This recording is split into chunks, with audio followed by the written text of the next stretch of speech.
En premier lieu, il nous faut fonder solidement le droit temporel et le glaive, de telle manière que personne ne puisse se douter qu'ils existent en ce monde, de par la volonté et l'ordre de Dieu.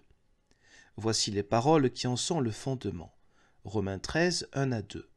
Que toute âme soit soumise à l'autorité et au pouvoir, car il n'est pas de pouvoir qui ne vienne pas de Dieu. Mais tout pouvoir qui existe est institué par Dieu.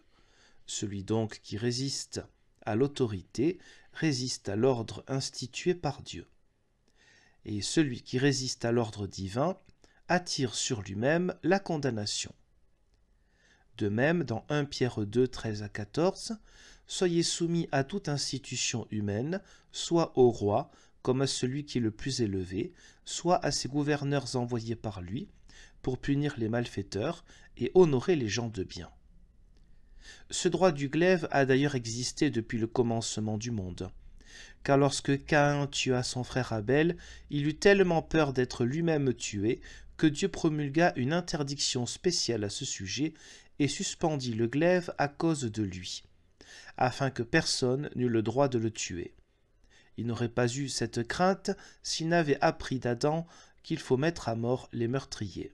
En outre, Dieu, après le déluge, a de nouveau institué et confirmé ce droit d'une façon formelle lorsqu'il déclare en Genèse 9, 6 « Celui qui répand le sang d'un homme, son sang sera également répandu par l'homme. » On ne peut pas entendre cela comme s'il y était question d'une peine ou d'un châtiment qui viendrait de Dieu et frapperait les meurtriers, car beaucoup de meurtriers conservent la vie, soit qu'ils paient une amende ou qu'ils soient graciés et ne périssent pas par le glaive, mais cela s'applique au droit du glaive et signifie qu'un meurtrier mérite la mort et qu'on doit, en vertu du droit, le faire périr par le glaive.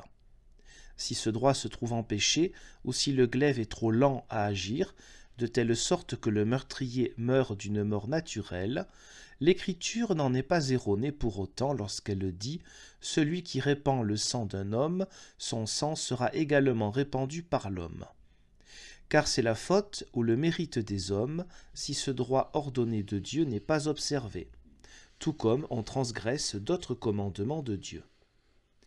Ce droit est également confirmé par la loi de Moïse, en Exode 21, 14.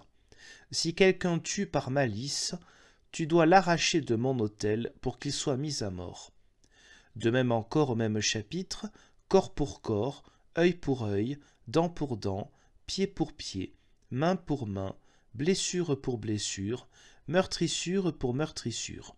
Exode 21, 24.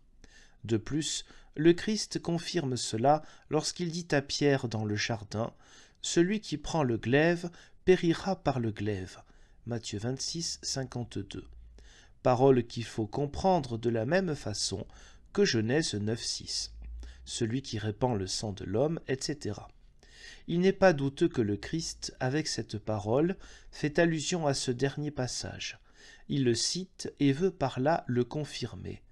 C'est aussi ce qu'enseigne Jean-Baptiste lorsque les soldats lui demandent ce qu'ils doivent faire. Il leur dit « Ne faites ni violence ni injustice à personne, et contentez-vous de votre solde. » Luc 3, 14. Si le glaive n'était pas un état divin, il aurait dû alors leur commander de se démettre, étant donné qu'il voulait rendre le peuple parfait et l'instruire d'une manière véritablement chrétienne. Il est donc suffisamment clair et certain que c'est la volonté de Dieu de se servir du glaive et du droit temporel pour punir les malfaiteurs et protéger les gens de bien.